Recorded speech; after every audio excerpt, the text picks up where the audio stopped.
Good morning, everybody, and thanks for listening to our show. My name is Paul Boyko Jr. I'm the owner of Visions of Canada. I have Bob Ackerman here with me with the Bob Ackerman Golf Academy. That's right. And Commerce Township, Michigan. Right. And Bob is a PGA Master golf professional. He's not only does fitting of golf clubs, and he will teach you how to golf, and he's got a beautiful driving range out there. As soon as the snow goes away, you'll be able to go to Commerce Township and hit your golf balls, correct? Yeah, I've got beautiful grass tees. I've got high-quality range balls. I'm in a beautiful setting. You can hit off the grass. You can use your driver. We've got plenty of space, unlike other ranges which restrict you to irons or hitting off of mats. So when you play golf in Michigan during the season, you can't do it now, but it's better to hit off of grass than it is off of mats. And you're at the driving range, too. Absolutely. So you're That's walking. where I give my lessons, and I do my club fittings, and it's where I practice myself. I always tell people, this is the range that produced the 2003 Michigan PGA Player of the Year. That would be me. That's what we're looking for.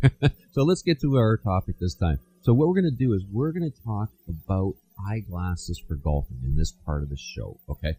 And, what happened to me, Bob, very simple. In 2000, when Essilor created the beautiful Verilux panoramic eyeglass lenses, they were the breakthrough in optics for people. And what they are is a pair of beautiful eyeglass lenses where you can see distance, have a decent peripheral, a nice reading, an intermediate, and when your eyes went into the progressive portion of the lens, it was very smooth and very nice. When people pick up my glasses and they put them on, they go, Paul, you know what? I love these glasses. But they'd stand up and they'd look down at the ground and they'd start to panic and they'd go, oh no, guess what? I won't be able to see the golf ball on the ground. Well, as the engineering of eyeglasses had not really give us a lot of stuff because the industry was just breaking through at that time. So we were able to consistently make beautiful glasses for people, and they put them on and love them. But then, I'm not going to kid you, they were panicking because they couldn't see the golf ball. So as time went on, and I went through 2000, 2001, 2002, 2003, 2004, trust me, the people coming into the store, and we're selling about $1 million a year worth of glasses. So we're selling a lot of glasses, and these people are coming in, and they love them, but they can't see the golf ball on the ground. I'm doing this continuing education seminar in Toronto. And of course, while everybody else is generally sleeping at a lot of these seminars because they're talking about engineering of lenses and stuff like that, that's my specialty.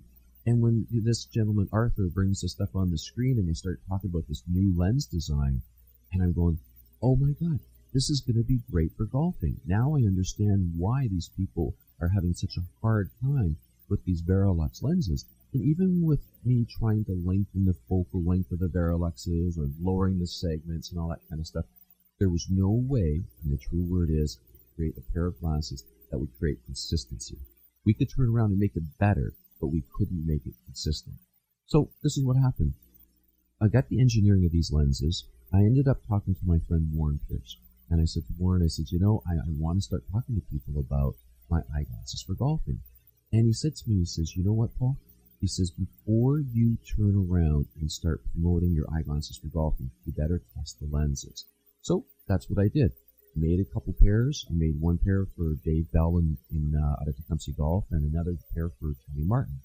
After I made these glasses, these people come in, they put them on, and these are both golf professionals, okay? And they put the glasses on, and Tony Martin, first thing he did, he starts moving his head back and forth, up and down. He goes, oh, wow, this is really cool. The progressive is not getting in my way. Dave's got his putter there. He looks down at the ground, and next thing you know, he goes, Paul, I can see the golf ball. Well, the interesting part is that not only did we get them to see far away, and they can see the golf ball on the ground, one thing Dave noticed right away was that when he looked down at the ground, he did not have to crank his head sideways for putting. How can you teach somebody how to putt if they can't see the golf ball and they got to look their head down and turn their head sideways and come back and go back and back and forth all the time? Is that possible?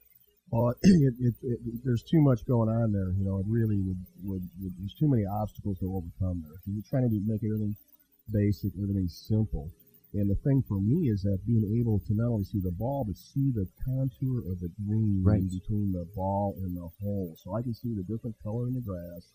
I can see the little undulations in the green so that the subtle breaks to the right or to the left or uphill or downhill are crystal clear to me. So I have confidence that I know it's a little uphill, it's a little right to left. And when instinctively hit the putt, I don't have to worry about distance. I just let nature take its course. So I'm more concerned with getting aimed correctly, which is huge for the eyes, and then making a good stroke, a pendulum-type stroke, which I can see when I look down at the ball. I can see the putter, the shaft of the putter in my hands, and from my elbows down going back and through in about a space of about 3 feet in diameter around the hole with my peripheral vision. So I take all that in. Right? And if your eyes aren't giving you correct feedback, then you've got a big compensation built in. And you can't create consistency. And one of the things that these guys told me, and this was the beginning portion of the eyeglasses for golfing, we could give them distance, we could give them a decent peripheral, we can turn around, and we were able to let them see the scorecard and see the golf ball on the ground with the eyeglasses for golfing. Now, I could spend all day talking to people about their extensive fitting techniques and everything else that we do for their vision for golfing, but the key thing is what we want people to realize is that your office eyeglasses are not your golfing eyeglasses if you want to create consistency in a golf game. And one of the things that the feedback I got back from the glasses after these professionals took these golf glasses into the industry, they come back and said the same thing. They said, you know what? We can see the lies of the greens better with these eyeglasses for golfing. That was the bonus. Now, I got to tell you one more thing. When people use eyeglasses and they have lined bifocals and they lower the segment, many times this induces what we call prism. So when a person looks down at the golf ball and where they see it, the golf ball's not there. So they're swinging at a golf ball where their brain is seeing it in one place, but the golf ball's in another. Okay. The other part is that I had this one gentleman come to me, and he said to me, he goes, because everybody said, well, they're in their 50s or their 60s, and I just wear contact lenses or I just wear single vision glasses. Well, this guy comes to me and he says, you know what, Paul? I need your eyeglasses for golfing. I said, really? And he says, yes, because I've used single vision glasses forever. And he goes, I'm going to tell you why I need them. I said, okay, I need to know because everybody says to me, I just take my bifocals off or I just throw my glasses on the ground. And of course, we know that's not the right thing to do. He said to me, he goes, when I sit down, or not sit down, kneel down, and I take my golf ball, and I have my black line on the golf ball, and I'm lining it up the putt. He says, I can, with my single vision glasses, I can see the hole. But then when I look down at the golf ball, I can't see the golf ball on the ground. So how can I line up my putt properly when I can't see from the golf ball to the hole?